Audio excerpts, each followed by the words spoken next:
U današnjoj debati će da učestvuje afirmativni tim i negativni tim. Afirmativni tim će da brani tezu za reality, a negativni tim tezu protiv reality. I afirmativni tim, to je afirmativna jedinica, može da počne sa izlaganjem uvodne reči. Hvala. Dobar dan, mi ćemo predstavljati afirmativni tim. Moje ime je Lana Bulatović, ovo su naši članovi Nevena Garažin, Ivana Jakovljević i Marina Miležić. Da počnemo naše izlaganje. Teme, zapravo teze o kojih ćemo mi vršiti ovu debatu, najprej jesu da posmatramo najšire narodne mase i širok sloj koji je zapravo nisko obrazovan, da moramo se fokusiramo na njih i na to da oni moraju imati jednostavno vid razonode i nešto gde će oni svoje slobodno vreme trošiti i jednostavno neće sigurno taj čovek koji nije obrazovan, da taj reality ne postoji, neće uspjeti da čita Dostojevskog u svoje slobodno vreme, već će upaliti taj televizor i to će ga na neki način okupirati od svakodnevnih briga i stresa kroz koje najveći deo našeg naroda prolazi. Zatim, reality kao format je ujedno dobar za afirmisanje mnogih mladih pevača, top modela, kao što su bili reality, Prvi glas Srbije, Prvi srpski top model. To je u vremenu gde je mnoštvo svega, gde je toliko teško probiti se i biti drugačiji, poseban. Dobro je da postoje forme gde će se mladi pokazati i zapravo izneti ono što oni znaju. Eto, to bi bilo neko naše početno izlaganje. Hvala, Ana. Sada umetnost ispitivanje može da započne negativna trojka. Dobar dan.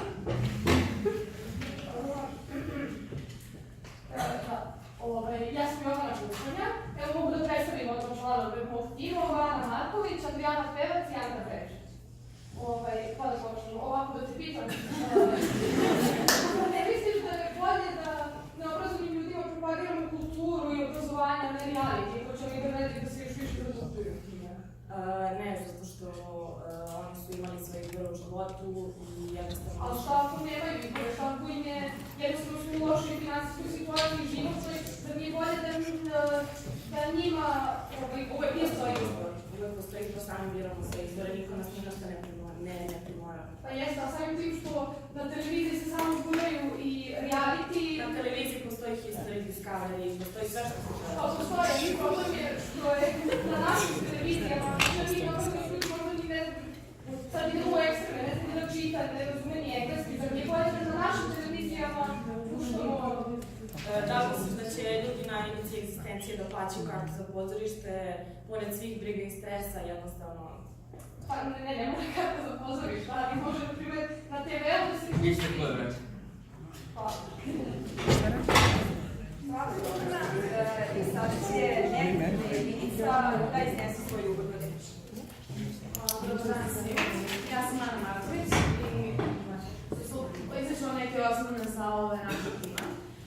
Problem reality je posebno u tome što se mnogo novca izdvaja na reality show programe, a da se taj isti novac bi se mogao ulagati u kulturne institucije koje sve češće u današnjem vremenu propadaju, kao što su na primjer pozorišta, filmske sale, bioskopi i tako dalje.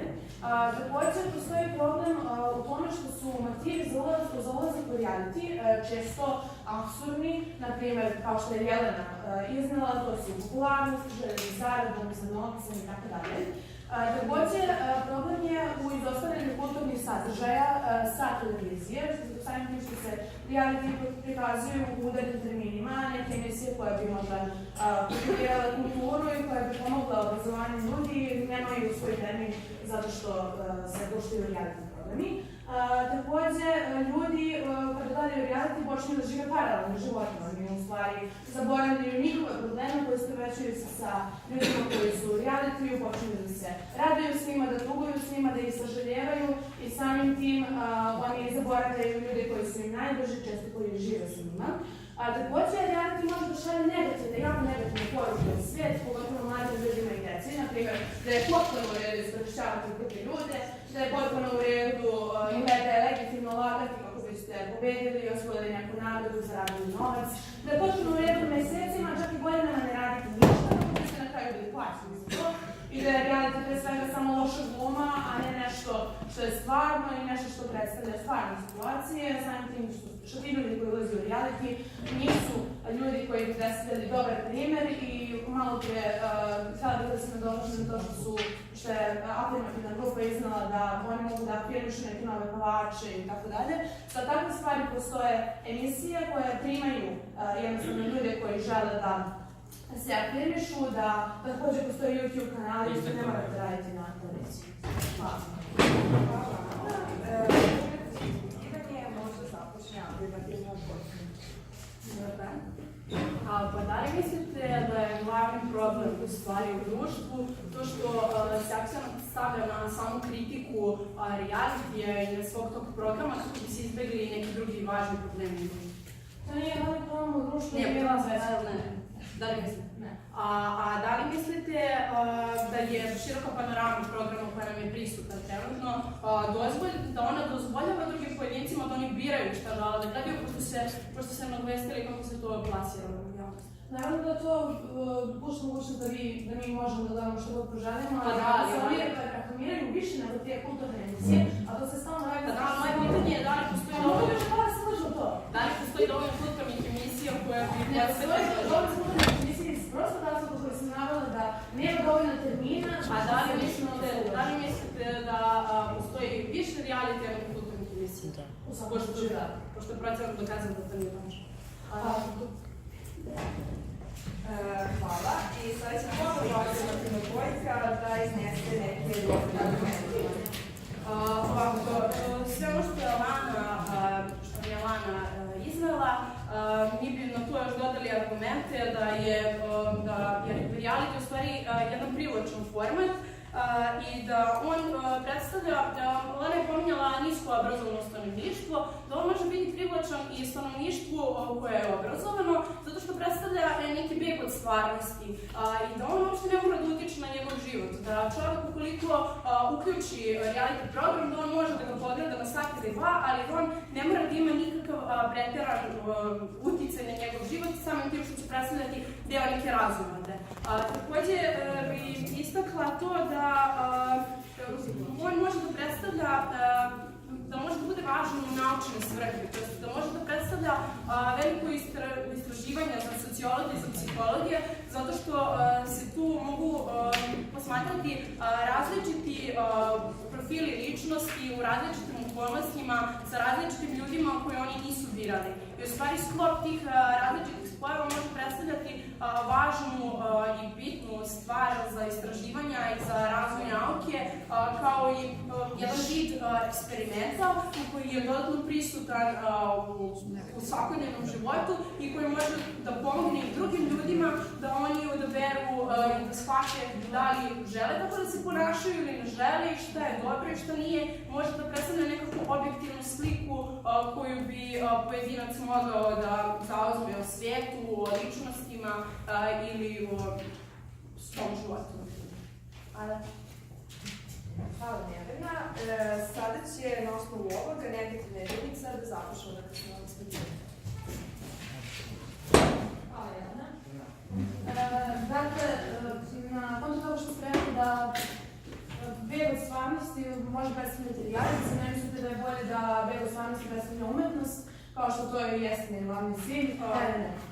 Da, ali mislim da je reality, to jest da u današnjem društvu egzistencija je na niskom nivou i da zbog toga je kultura mnogo skuplja od realitija i da zbog toga... Znači što je kultura skuplja, da ne bi trebalo da se više ljudi uključuju u kulturu, da posto nije dostupnija. Pa da, ali to nije naša realnost i...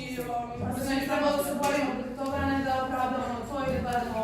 Da, ali iskreno neće većina stanovništva čitati knjige i raditi nešto drugo, uzet će da se bave nekim drugim stvarima, još govorimo o realitija. Kada bi se svako od nas potrudio da se ne slažete samo na Dobro, sad pričamo o moralnim normama, ja to nisu moralne norme, to su osnovni principi.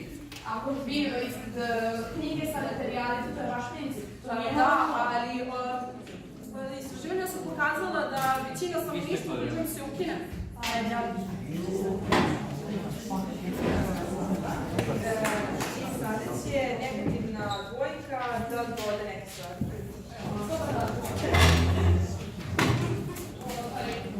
Ovako, pored toga što je Ana rekla, mi bismo dodali da učesnici koji ulaze u reality su u većini slučajeva potpuno neka jedna lica. To su neki ljudi koji u 90% su talent koji žele da prikažu i problem je što oni svojim ponašanjem našu decu i mlado stanovništvo uče nekim negativnim stvarima koje ne treba da se rade. Naprimer, tu se propagiraju se tuče, svađanja i tako potpuno nemoralno ponašanje, što se i takođe pored toga u realitiju se propagira nečiji intim, tuđe intima i tuđe, da kažem, tajne kao dobra stvar, a to ne treba da bude tako. Pored toga, deca koje gledaju ove realitije povezuju često realitije sa bogatstvom, takođe povezuju bogatstvo, loše ponašanje i popularnost neku sa nečim što je dobro, a to takođe ne treba da bude tako. Pored toga, to posebno što ukoliko se u realitiju neko ponaša loše i što se neprimernije ponaša, to će on više para zaraditi i sa više novca će izaći iz tog realitija. I onda samo se to plasira u većini slučajeva je tako u celom realitiju. I pored toga što mentalno unište čoveka, oni mogu i vrlo često materijalno unište čoveka zbog SMS glasanja koje su vrlo često su vrlo skupe. Hvala Jovana i afirmativna jedinica da započne umetničko ispitivanje. Da li mislite da ovaj spravo ekskursa već nije razotkriveno, da ne postoji više tabu teme i da ta priča o otkrivanju nekih eksplicitnih sadržaja ne prirod? Pa, jeste, ali zašto bismo mi i dalje pričali o nečemu? Da mislite da to što deca gledaju u viriju, to je problem roditelja. Svaki roditelj ako da svom detetu određeno vaspitanje, da ga na neki sport, muzičku školu, da mislite da može to tako jako da utiče ako dete ima osjećajne vrednosti svog roditelja? Može, zato što obično se dešava da roditelj možda čak i ne prati što dete radi. To je njegov problem zašto roditelj ne prati što mu dete radi. Pa kako je, na primjer, dođe u školu i počne da gledaju zajedno reality i dođe kući, ne mora da zna Školi ne gleda reality. Može da upije, može da sluša informacije, ali ono što bi naučio u kući, mislim da toga se pola. Jeste, naravno, ali ono što naučio u kući kako će dete od 16 godina koji je u pubertetu i ovi tinejdžeri, jednostavno kako kaže čovjek da...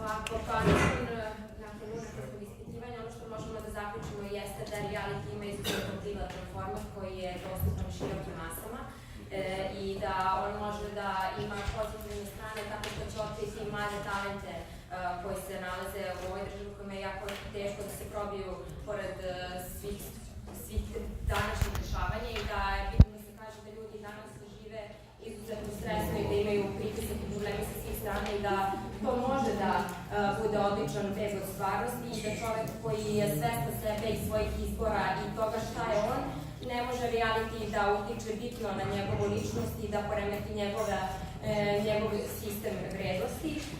Takođe bih dodala da roditelji vaspitavaju decu, da reality ne vaspitava decu i da to kako su oni vaspitani kod kuće ne može da utiče na njih, da je to sve što čuju će samo da prođe kroz njih, a neće se zadržati ukoliko oni imaju taj sistem vrednosti, dobar sistem vrednosti koji su stekli kod kuće. I u svakom slučaju ono što možemo da zaključimo jeste da čovek koji je svestan sebe, na njega ne može reality bitno uticati. Svaka čast, Ivana, da će negativna dvojka četvorka da daje završnu reč.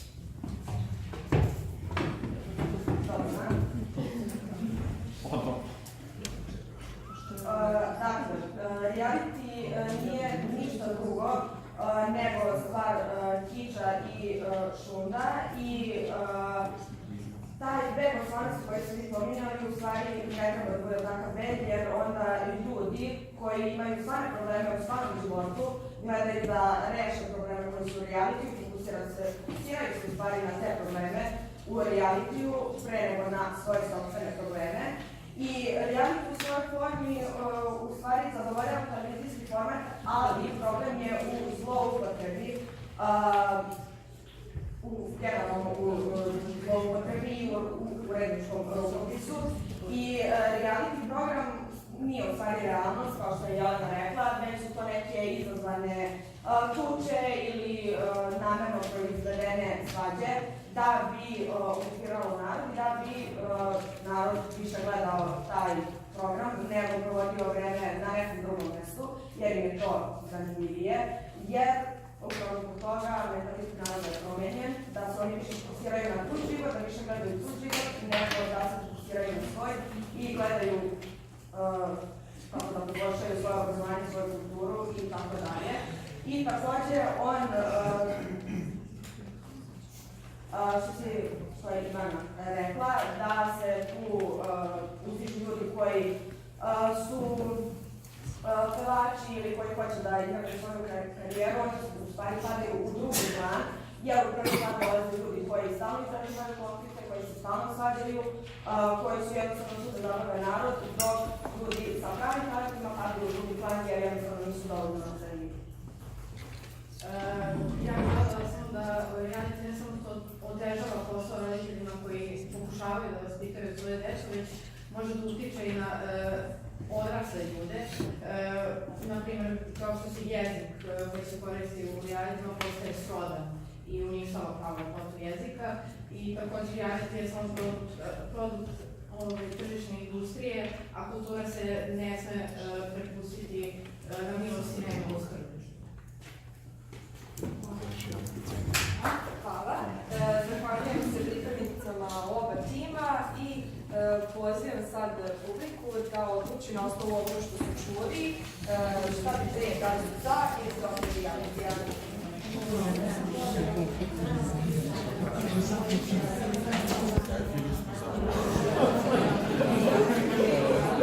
Šta ste vi?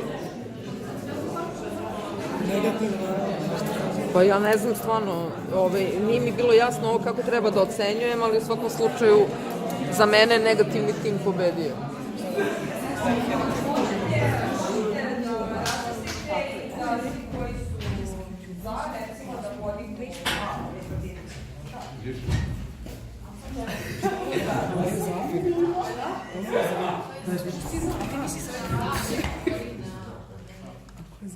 Znači, ko je za afirmativno? Ko je za negativno? Alfabeti stvar. Krička. Daš kao niko ne gleda.